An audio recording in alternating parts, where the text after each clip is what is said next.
This is Sasha Raskin. I'm a coach and a therapist, and I've been on a little break or a long break for 3 weeks now on a vacation. That's why I haven't been doing my daily lives, and I'm back. This was a good break, by the way. So, a word of caution.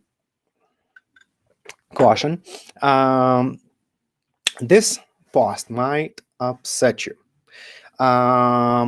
Usually I'm doing some motivational posts and some strategy, how to grow your practice, how to have a bigger impact in the world. And today I want to vent. So please bear with me. Now, it all starts with a break that I had in the gym today. So I was listening to this book, How to Reinvent Yourself, great book by Steve Chandler, highly recommended. And usually in my settings, I have do not disturb, no calls coming in. For some reason, I had a call come in, so I answered. And there was this person on a call who found my website online. And he said, well, we're looking, I'm not a telemarketer. He was repeating it a lot, though he kind of sounded like he did. We're looking for therapists who provide low-fee services to clients. So, and I felt very angry. And why would I, right? It seems like a noble cause. So I really had to figure it out. Then I thought, well, once I did, maybe it's going to be a good topic for discussion. So feel free to post your comments. Let's have a talk about that. So noble calling or not, this was a company that was taking a cut based on the expectation that it's okay for therapists to be underpaid. And it's interesting because that's usually not the expectation in various other professions.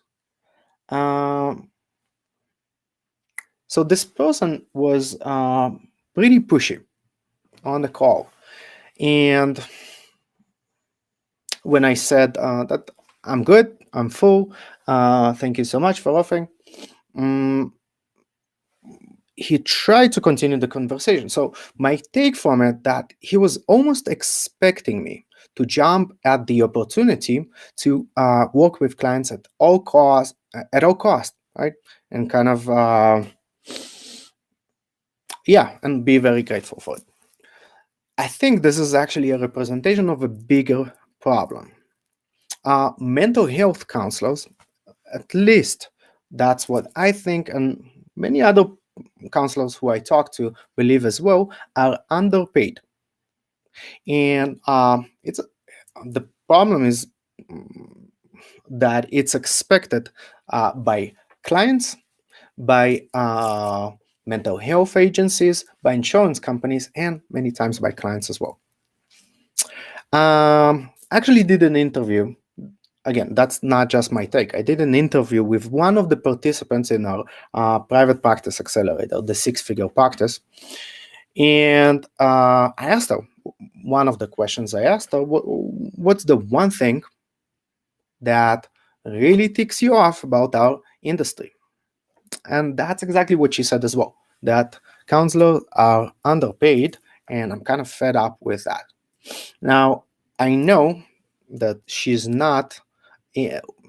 didn't go into the profession to make money. That wasn't the big goal. Usually that's not the goal. Counselors feel a calling to help people. Now, and honestly, she graduated from a Buddhist counseling program where the emphasis is definitely not on making money, right? So it wasn't greed. It was just, I guess, a need for fairness and making a comfortable living, which is what secretly, for many reasons, many counselors want. So after paying, if you're a counselor and you're watching or listening or reading this, after you paid your dues, many of you have 100K in student debt. The opportunity cost of working for 3 years during your master's program, which usually that's not something that people can actually do because it's demanding, and probably more than 1,000 hours in volunteering time, not being paid at all, maybe it's okay for you to make a comfortable living. Now, what if there is a possibility of you helping others and still making a comfortable living? I know it's very controversial to be talking about money with counselors. We in our master's program, we haven't talked about fees at all. It's like a big taboo, almost as if you're being greedy if you want to make a comfortable living as a counselor. And I'm just asking myself, well, why that is, as if we're putting into different boxes, helping others and creating a good career. So, and later on, when you go into the big wide world of your career as a counselor, many times counselors are being paid $30 an hour by an employer who charges $150 per session. Or if you're in private practice, maybe being afraid to ask for a higher fee that you would actually be happy with in your private practice. And I'm not saying not to offer a sliding scale. I think that's a great model. You're allowing others, you're kind of meeting people where they're at. But you can also give the people that can afford your full fee to pay your full fee and make this calling also a part of sustainable living for yourself and your loved ones. Our insurance companies that usually definitely in my mind underpay what counselors are worth. Now I'll give you an example of a scenario. If you're watching, hi, lately my friend received a job at Facebook. He's great at what he does. He was recruited by a recruiter, and Facebook offered him, so I'm not disclosing any names here, and Facebook offered him about around 200K per year, and I think around 100K in bonuses in the first year. Now, what if, let's just imagine, what if the conversation of that recruiter with my friend was something like this? Hi, friend. We're looking for a software engineer to provide low-fee services for users of software. Just saying that kind of sounds ridiculous. Now, it might sound like I'm comparing apples to oranges, right? It's like such a big different industry, software engineering and counseling. Well, let's take a different example. Let's say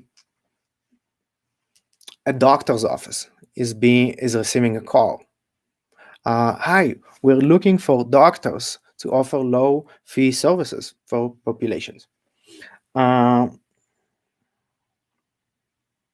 First of all, they won't even talk to the doctor directly because usually doctors' offices are optimized in terms of the operations of their business, meaning the doctor is doing doctor work, not talking to clients. But that's a conversation for not answering calls. I mean, that's a conversation for a different time, how to optimize the operations in your business.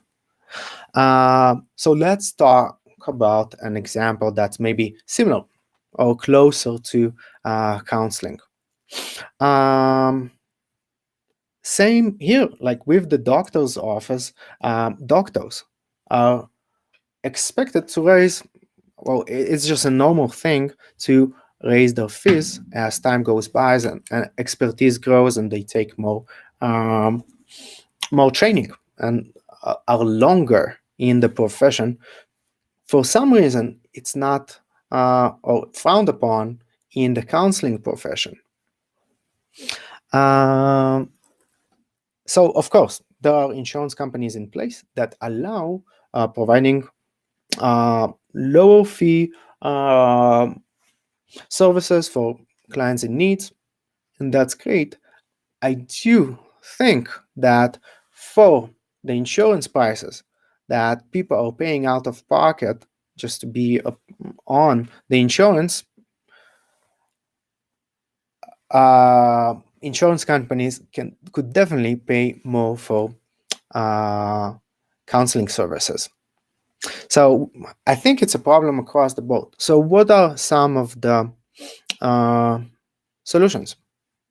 I really believe in the power of private practice, where you get to decide how you want to play this game, right? You already know how to help people, and you want to help people. That's your calling.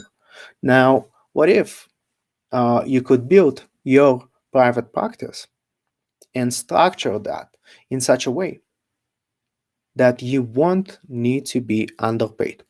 Again, there are so many different models, and you can visit the sixfigurepractice.com. There's a huge article section where we explore different models, right? It can have sliding scale, and if you feel you're underpaid, ask yourself why, right? Why is that happening? Is there a possibility for helping populations in need and also making a comfortable living? And I think there is, without burning out, by the way, right? It's not just about creating a good private practice where you're helping others. It's also about not working yourself to death, right? Because compassion fatigue is real. So we have a lot of free resources at the sixfigurepractice.com. We have our private practice accelerator. You can check it out on the website. I hope that this has been a thought-provoking conversation. I definitely see opinions about that across the board. I definitely do not see enough conversations, or at least open conversations about that. So let's talk about that.